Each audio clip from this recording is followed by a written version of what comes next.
बिस्मिल्लाहिर्रहमानिर्रहीम। अस्सलाम वालेकुम डियर स्टूडेंट्स। हमने चैप्टर स्टार्ट किया था factor drugs affecting the haematology system. Haematology system में पार्ट फर्स्ट हमने डिस्कस किया था। अब हम पार्ट सेकंड को स्टडी करेंगे, जिसमें हमारे साथ ड्रग नेम है रिवारोज़ेबिन। रिवारोज़ेबिन जो है ना, ये फैक्टर 10 इनहिबिटर है। फैक्टर 10 इनहिबिटर मतलब ये फैक्टर 10 को इनहिबिट कर देती है। तो उस ड्रग को हम ओरली इनटेक करते हैं। ये एक एंटीकोगुलेंट ड्रग है।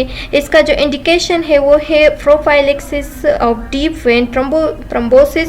जब डीप वेन में मतलब डीप वेन थ्रोम्बोसिस हो गई हो तो उसके बचाव के लिए एज अ प्रिवेंटिव फॉर्म में हम यूज़ कर सकते हैं। ये उसके लिए एज अ प्रिवेंटिव होता है, उसके प्रिवेंशन के लिए हम ये यूज़ कर सकते हैं। विच में लीड पल्मोनरी एम्बोलिज्म, जिसकी वजह से पल्मोनरी एम्बोलिज्म भी काज हो सकती है। एंड पेशेंट अंडरगोइंग नी और हिप रिप्लेसमेंट सर्जरी, अगर जब किसी पेशेंट का पल्मोनरी थ्रोम्बोसिस एम्बोलिज्म जो है वो हिप में हो जाए या नी में हो जाए तो उसका रिप्लेसमेंट फिर कर देती है। इसका मैकेनिज्म ऑफ एक्शन क्या है? तो रिवारोज़ेबिन जो है ये इनहिबिट कर देती है फैक्टर 10 जो फ्री भी होती है और जो काम पे लगे हुए होते हैं उन फैक्टर्स को भी, यानी फैक्टर 10A के एक्टिव फॉर्म को भी ये इनहिबिट करती है और free active form of factor 10 को भी ये इनहिबिट कर देती है। जब दोनों को इनहिबिट कर देती है तो क्या हो जाती है? In the prothrombinase complex bound in the prothrombinase. अच्छा, वो फैक्टर जो कि फैक्टर 10 बाउंड बना देती है प्रोथ्रोम्बिनेज कॉम्प्लेक्स के साथ, और ये काम पे लगे हुए होते हैं, लेकिन इसको भी इनहिबिट कर देती है और प्री को फैक्टर 10 को भी ये इनहिबिट कर देती है। Inhibition of factor 10A interrupt the intrinsic and extrinsic pathway. जो इंट्रिंसिक पाथवे पे को फैक्टर का काम होता है या एक्सट्रिंसिक, चाहे वो इंट्रिंसिक पाथ पे हो या एक्सट्रिंसिक पाथ पे हो, यानी चाहे वो वेसल्स के अंदर हो चाहे वो टिश्यू को डैमेज करे वेसल के बाहर, तो दोनों को क्या कर देती है? उसका इनहिबिशन कर देती है, उसको इनहिबिट कर देती है।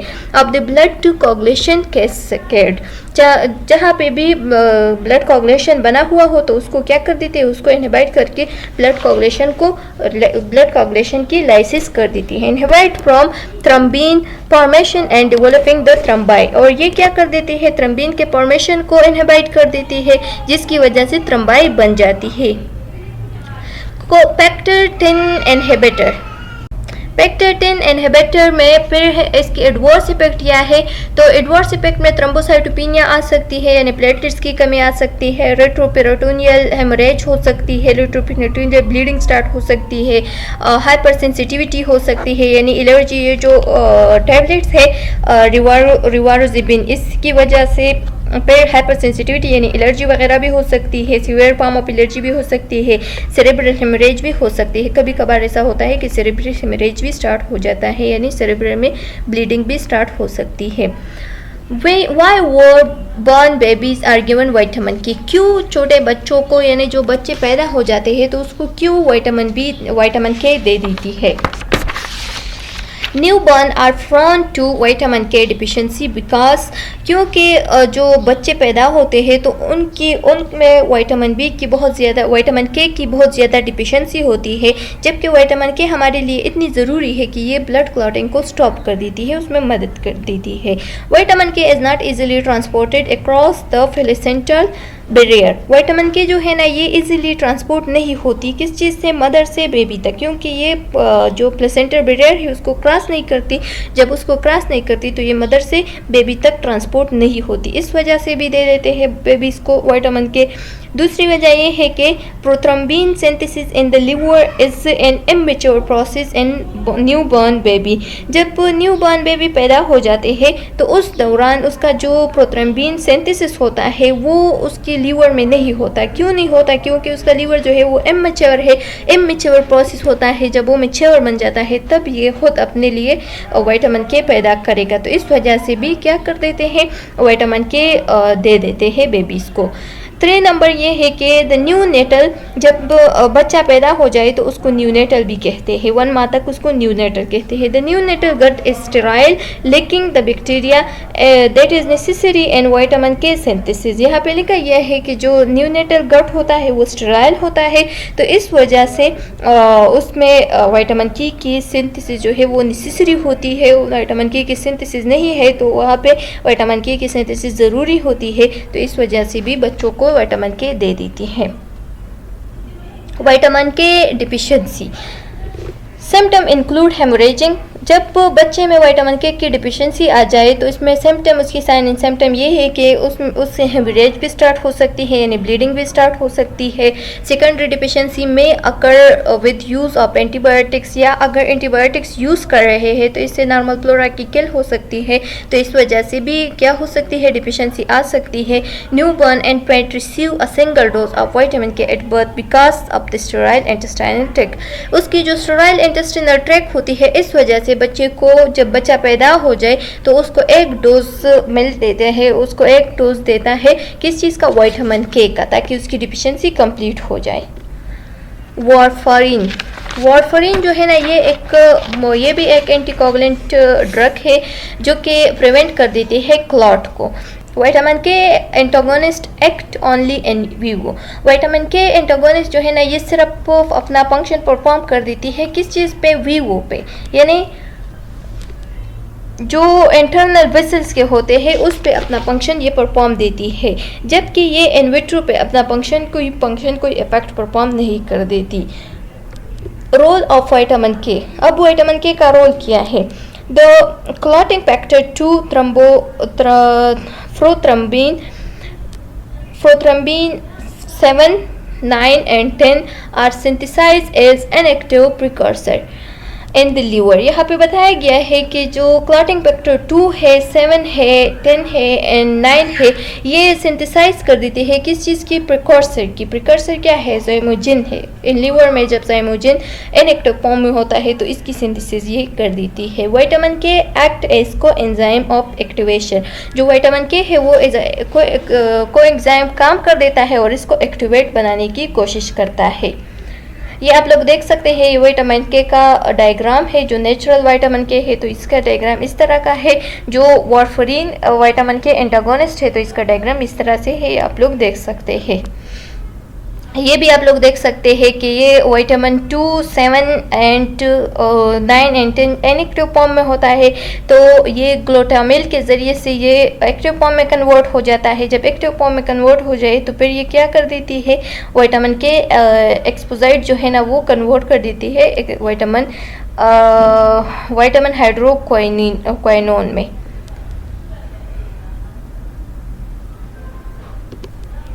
Mechanism of action of warfarin. अब वारफरीन के मैकेनिज्म ऑफ एक्शन की तरफ आते हैं तो वारफरीन जो है ना, ये इनहिबिट कर देती है विटामिन के dependent synthesis of clotting factor 2, 7, 9 and 10। ये क्लॉटिंग फैक्टर ऑफ विटामिन के जो डिपेंडेंट क्लॉटिंग फैक्टर है उसको क्या कर देती है, उसको इनहिबिट कर देती है, जो कि क्या क्या है, 2, 7, 9 एंड 10 है। वारफरीन एक्ट एज सबस्ट्रेट। वारफरीन जो है ना, ये एक सबस्ट्रेट की तरह काम करता है और ये आके विटामिन के साथ क्या कर देती है, बाइंडिंग बना देती है।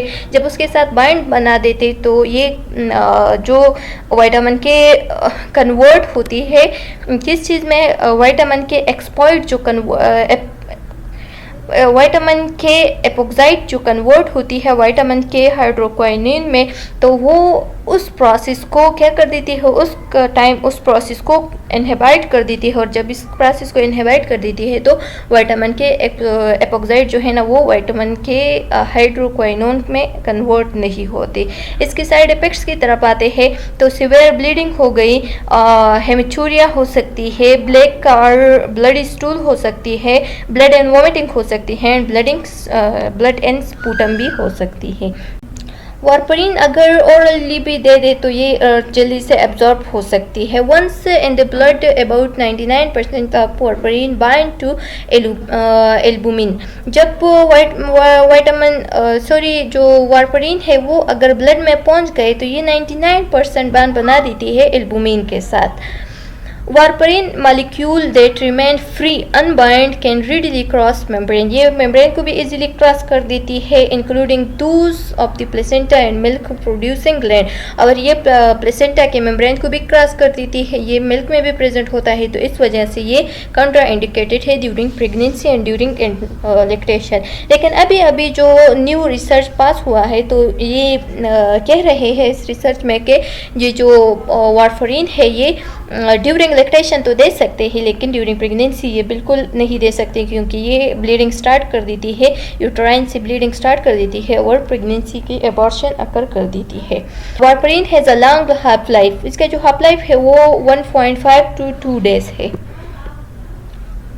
पेब्रोनोलाइटिक्स, अब पेब्रोनोलाइटिक्स की तरफ आते हैं तो पेब्रोनोलाइटिक्स किस चीज़ को कहते हैं? Blood clot is defined as the mass of coagulated blood which contain RBC, WBC and platelets and trapped in pebrine meshwork.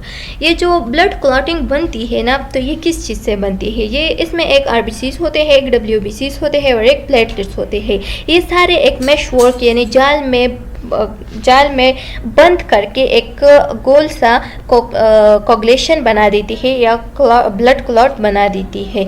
RBC and WBC इतनी ज़रूरी नहीं है ब्लड क्लॉटिंग के लिए जितने प्लेटलेट्स ज़रूरी। However when blood is form,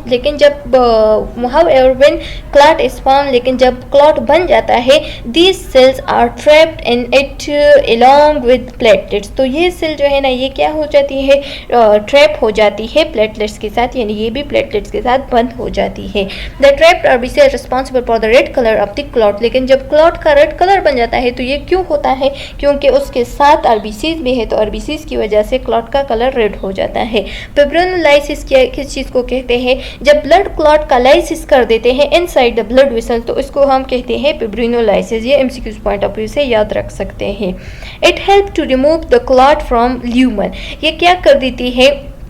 जो lumen होती है उससे ये क्लॉट रिमूव करने की कोशिश कर देती है, यानी ब्लड क्लॉट इससे रिमूव कर देती है of the blood vessel.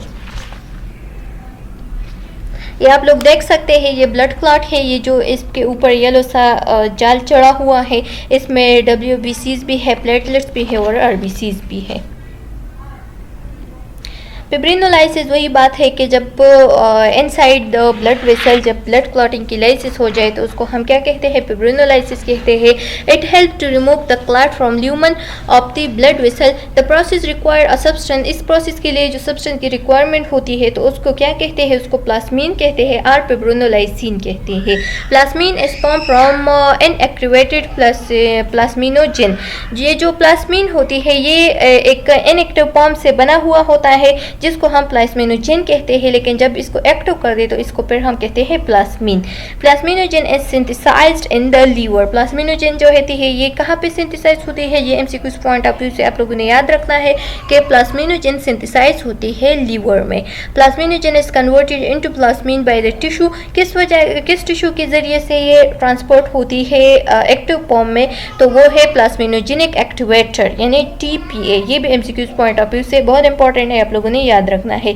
It is a protein involve in the breakdown of blood clot. ये एक ऐसा प्रोटीन होता है जो कि ब्लड क्लॉट के ब्रेकडाउन के लिए ज़रूरी होती है और उसमें इन्वॉल्व भी होती है।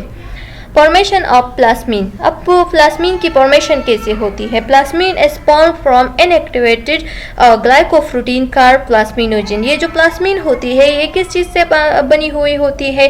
ये ग्लाइकोप्रोटीन से बनती है जिसको हम क्या कहते हैं?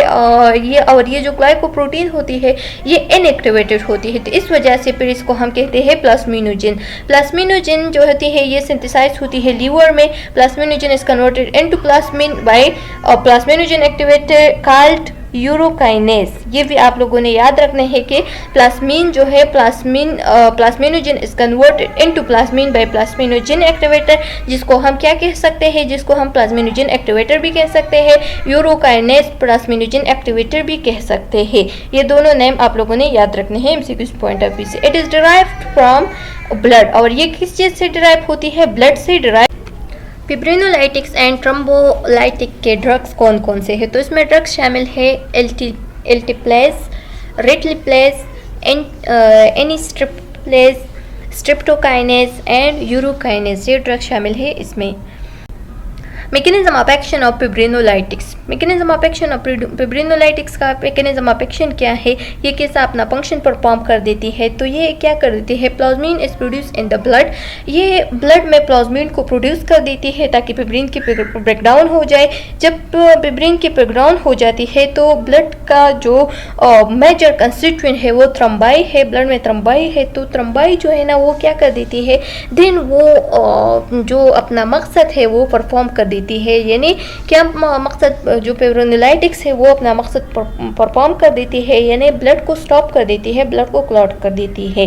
फिब्रिनोलाइटिक्स में हमारे साथ जो स्ट्रेप्टोकाइनेस है वो एक्टिवेट कर देती है प्लाज्मिनोजेन को। प्लाज्मिनोजेन जो है ना ये इनएक्टिव फॉर्म है, लेकिन जब इसको प्लाज्मिन में कन्वर्ट कर देती है, यानी प्लाज्मिन प्रोड्यूस कर देती है, तो इसका मतलब ये है कि ये एक्टिव फॉर्म में कन्वर्ट हो गया and plasmin then break down fibrin. तो जब इसको एक्टिव फॉर्म में कन्वर्ट करता है तो उसके बाद ये जो है ना ये अपना फंक्शन परफॉर्म कर देती है, यानी प्लाज्मिन जो है ना ये अपना फंक्शन परफॉर्म कर देती है और ये ब्रेक डाउन ऑफ फिब्रिन कर देती है। जब फिब्रिन के ब्रेक डाउन हो जाए तो ये ब्लड को स्टॉप कर देती है।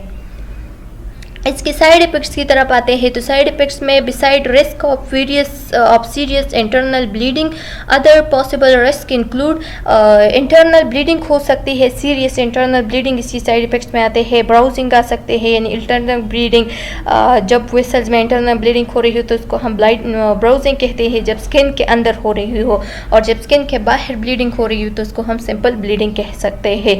डैमेज द ब्लड वेसल, ये ब्लड वेसल्स को डैमेज कर सकते हैं। दूसरा ये कि माइग्रेशन ऑफ ब्लड क्लॉट, एक ब्लड क्लॉट को दूसरे part of the vascular system में ये कन्वर्ट कर सकती है, उसकी माइग्रेशन कर देती है। चलो स्टूडेंट्स, उम्मीद है कि यहाँ तक आप लोगों को समझ आ गया होगा। हमारे चैनल लेक्चर्स बाय अनाया को सब्सक्राइब करें, कमेंट करें and press the bell icon ताकि नेक्स्ट वीडियो का नोटिफिकेशन आप लोगों को बहुत जल्द मिल सके। नेक्स्ट वीडियो में इस लेक्चर को हम कंप्लीट करेंगे इंशाल्लाह। नेक्स्ट वीडियो में मिलते हैं, तब तक के लिए अल्लाह हाफिज़।